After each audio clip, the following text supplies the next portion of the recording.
अब क्योंकि दीपेंद्र का जिक्र आ गया है तो दीपेंद्र जिनकी हैंड होल्डिंग कर रहे थे उनको टिकट दिया गया है। विनेश की हम बात कर रहे हैं, विनेश फोगाट।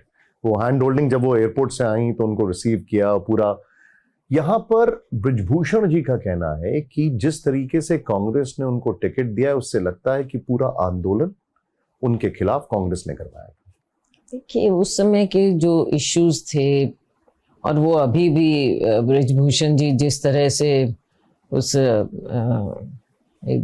हरियाणा की देश की बेटी के बारे में बोलते हैं, और उस समय भी जो बातें मुद्दे आए तो मुद्दे तो थे ना ये, और जिसपे इनको सरकार को भी झुकना पड़ा। सरकार ने प्रशासन से भी इनके साथ जो व्यवहार हुआ, तो इसमें कांग्रेस कहाँ आ जाती है। अगर उनके मुद्दे थे और कांग्रेस, मैं खुद गई थी उनके मंच पर, हम बहुत से लोग गए थे। ये एक मुद्दा था जिसके लिए मुझे लगता है कि सबकी कॉन्शियंस जागी थी उस समय। और अगर अब उसके साथ फिर से व्यवहार ऐसा लगता है कि जस्टिस नहीं हुआ और इस पर बहुत से सवाल हैं कि वहाँ गोल्ड मेडल जीतने के समय क्या हुआ, क्यों हुआ, सवाल तो है ना देश के सामने। और इसको सबको, खास तौर से सरकार को बहुत गंभीरता से लेना चाहिए था। कोई और देश हो वो जरूर गंभीरता से ले कि कहाँ हम एकदम उधर पहुंच गए हैं और पूरी टीम ने लेट डाउन किया एक स्पोर्ट्स पर्सन को, तो वो एक मुद्दा रहा। अगर आने के बाद वो एक बच्ची, उसको हमने अगर मौका दिया है कांग्रेस पार्टी ने, उसमें कौन सी वो बात है। इसमें ये थोड़ा ही बात है कि भाई कौन कहाँ पे कब बचपन में क्या हुआ, उसमें क्या हुआ, ये हाइंडसाइट्स तो अलग ही चीज होती है ना। बीजेपी एक आरोप बार बार लगा रही है और वो उनकी एक बहुत पुरानी लाइन है जिसको उन्होंने हरियाणा के चुनाव में जम के टो कर दिया। उनका ये कहना है कि कांग्रेस पार्टी जो पूरी पार्टी है ये परिवारवाद इसमें साफ दिखाई देता है, चाहे वो हुड्डा परिवार हो, चाहे वो आपकी बात हो या फिर रणदीप सुरजेवाला। आपकी मुस्कुराहट बहुत कुछ बता रही है, आप इस पर क्या कहें? हाँ, तो अगर आगे से आगे जनरेशन काम करती है और जब समय आता है तो पार्टी उनके काम को देखते हैं और फिर नीचे लोगों की भी होती है, आवाज होती है।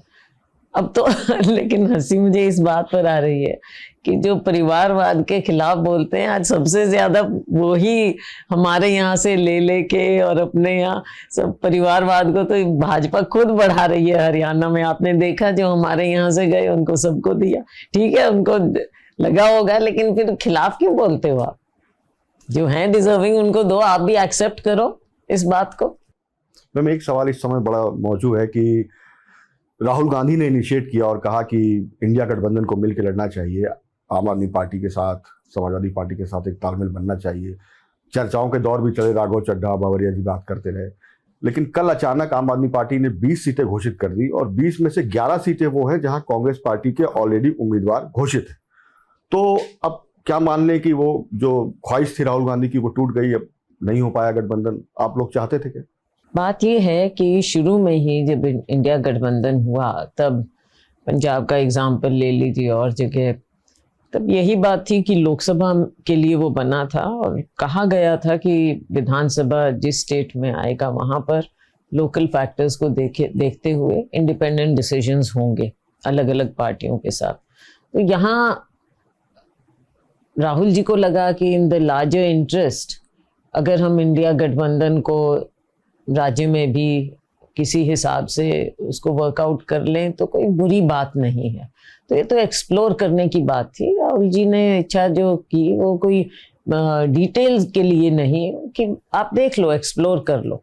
और जब देखा कि नीचे बात नहीं बन रही, कोशिश की गई, लेकिन अब उनकी देखो अपनी पार्टी है, वो अपने हिसाब से चाहेंगे। आप से ज्यादा सीटें देने को तैयार नहीं है तो कैसे माने? तो डिटेल मुझे मालूम नहीं है कि कितनी सीट पर क्या था मुझे, क्योंकि उसमें इन्वॉल्वमेंट नहीं थी हमारी। लेकिन अब अगर नहीं होगा तो अलहदा जाकर चुनाव लड़ेंगे। आप लोग चाहते थे कि हो गठबंधन? अब देखो, चाहत की बात नहीं है, कहाँ पर क्या परिस्थिति अलग अलग कॉन्स्टिट्यूएंसीज में भी होती है। पर अगर कुछ वर्कआउट हो जाता हाईकमांड की इच्छा के मुताबिक तो ठीक भी रहता। लेकिन दोनों दोनों पार्टियों को रीजनेबल होना पड़ेगा ना, सिर्फ कांग्रेस को थोड़ा ही, दोनों तरफ से रीजनेबल होना। नुकसान पहुंचाएगी आम आदमी पार्टी? मुझे लगता नहीं है, मुझे नहीं लगता है, क्योंकि पीछे भी लोकसभा में भी कांग्रेस के लोगों ने बहुत काम किया और जीत के नजदीक भी पहुंची आप पार्टी।